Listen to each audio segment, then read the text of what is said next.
Everyone, this is Geetanjali. आज हम start करेंगे इंडियन लिमिटेशन एक्ट का सेक्शन 7 जो कि डील करता है disabilities of one of several persons. अब स्टार्ट करते हैं सेक्शन 7। देखिए, सेक्शन 7 को बैरक लैंग्वेज से स्टार्ट करने से पहले जो इम्पॉर्टेंट चीज़ है सेक्शन 7 में वो ये कि सेक्शन 7 में जिन डिसेबिलिटीज़ की बात की गई है वो ही सभी डिसेबिलिटीज़ हैं जो हमने सेक्शन 6 में डिस्कस करी थी। और सेक्शन 6 में जो डिसेबिलिटीज़ थी वो थी कि ये पर्सन माइनर है या इनसेन है या फिर इडियट है। वहीं दूसरी बात जो आपको सेक्शन 7 में ध्यान रखनी है वो ये कि सेक्शन 7 अप्लाई होता है सूट्स पे और दूसरा एग्जीक्यूशन एप्लीकेशंस पे, ना अपील पे अप्लाई होता है और ना ही किसी और तरह की एप्लीकेशन पर अप्लाई होता है। उसके बाद जो आपको ध्यान रखनी है बात ये कि यहाँ सेक्शन 7 में एक से ज़्यादा लोग हैं जो कि जॉइंटली सूट फाइल कर रहे हैं, यानी कि वो जॉइंटली सूट फाइल कर रहे हैं तो वो सभी हुए को प्लेंटिफ। तो यहाँ इन्होंने वर्ड यूज़ किया है several persons jointly entitled to file a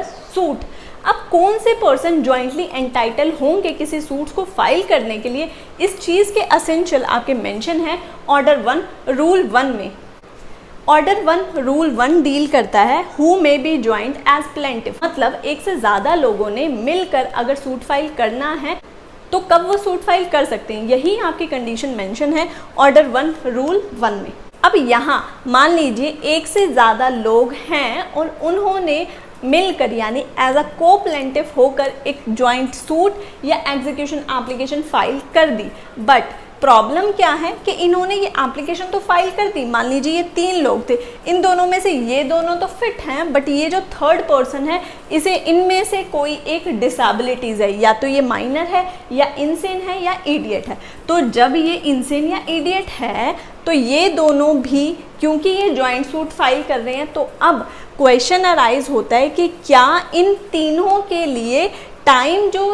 run करना स्टार्ट होगा इस सूट या एग्जीक्यूशन एप्लीकेशन को फाइल करने का, ये डे ऑफ रैकनिंग से होगा, मतलब कोज ऑफ एक्शन जब अराइज हुआ तब से होगा, या फिर इस पर्सन की थर्ड वाले पर्सन की जब डिसेबिलिटी सीज होगी तब से होगा। अब यहाँ इस क्वेश्चन के आंसर को समझने के लिए कि सेक्शन 7 में टाइम कब रन करना स्टार्ट करेगा, जिस दिन कोज ऑफ एक्शन अराइज हुआ तब से करेगा सबके लिए, या फिर जब किसी एक की डिसेबिलिटी जो डिसेबल्ड पर्सन है उसकी डिसेबिलिटी सीज होगी तब से होगा। देखिए यहाँ सिचुएशन क्या है कि ये 3 लोग हैं, क्या है 3 लोग, और इन्होंने ज्वाइंट सूट फाइल किया है। ध्यान रखें सेक्शन 7 के लिए ज़रूरी है ज्वाइंट सूट होना चाहिए। अब इन तीनों ने ज्वाइंट सूट तो फाइल कर दिया बट जो तीसरा पर्सन है ये डिसेबल्ड है, ठीक है।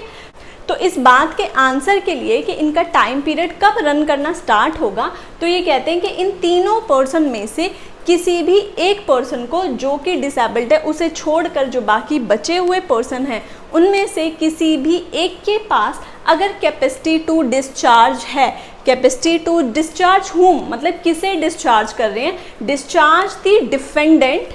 From his liability towards the disabled person, मतलब इनमें से कोई एक पर्सन, मान लीजिए ये पर्सन फर्स्ट वाला पर्सन के पास कैपेसिटी है कि वो डिफेंडेंट को डिस्चार्ज कर सके कि तुम्हारी जो इस थर्ड पर्सन के टुवर्ड्स जो भी लाइबिलिटी है तुम्हें वो पे नहीं करनी। तो अगर ये कैपेसिटी है तो टाइम स्टार्ट हो जाएगा कोज ऑफ एक्शन वाले दिन से ही। अगर ये कैपेसिटी नहीं है तो ये टाइम तब रन करना स्टार्ट होगा जब ये थर्ड वाला पर्सन भी फिट हो जाएगा, यानी कि जब इसकी डिसेबिलिटी सीज होगी तब से फिर टाइम पीरियड रन करना स्टार्ट करेगा। अब बात आती है कि हम किस पर्सन को कहेंगे कि उसके पास कैपेसिटी है कि वो डिफेंडेंट को डिस्चार्ज कर दे कि भाई तूने तीसरे से जो भी लेना देना करना है हम तुझे डिस्चार्ज करते हैं, नहीं करना तुझे अब। तो ये कहते हैं कि कैपेसिटी टू डिस्चार्ज होगी कोई करता हो उसके पास, कोई जॉइंट प्रोमिसेस हो उसके पास, कोई पार्टनर्स हो उनके पास,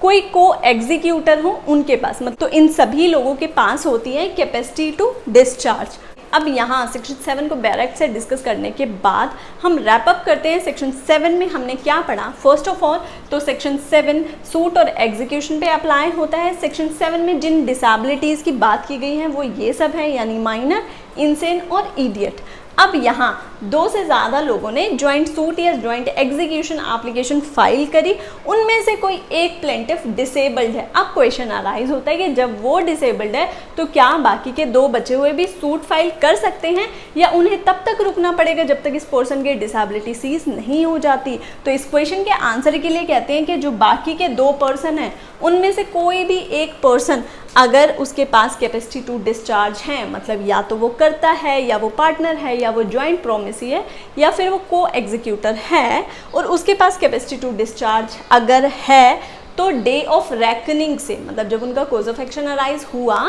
फर्स्ट डे, जब भले ही वो डिसेबल्ड है, उनका ये टाइम पीरियड जो है रन करना स्टार्ट कर देगा। और दूसरा वो कहते हैं कि अगर उस दूसरे प्लेंटिफ के पास कैपेसिटी टू डिस्चार्ज नहीं है तो फिर ये टाइम पीरियड रन करना स्टार्ट होगा जब उस थर्ड वाले पर्सन की डिसेबिलिटी सीज होगी। मतलब इन 2 जो को प्लेंटिफ है इनको भी सेक्शन 6 का बेनिफिट मिलेगा, मतलब ये सूट तब तक फाइल नहीं करेंगे जब तक ये थर्ड पार्टनर जो है, ये थर्ड प्लेंटिफ जो है, इसकी डिसेबिलिटी सीज नहीं हो जाती। आज के लिए बस इतना ही। आई होप सेक्शन 7 आपको अच्छे से क्लियर हो गया होगा।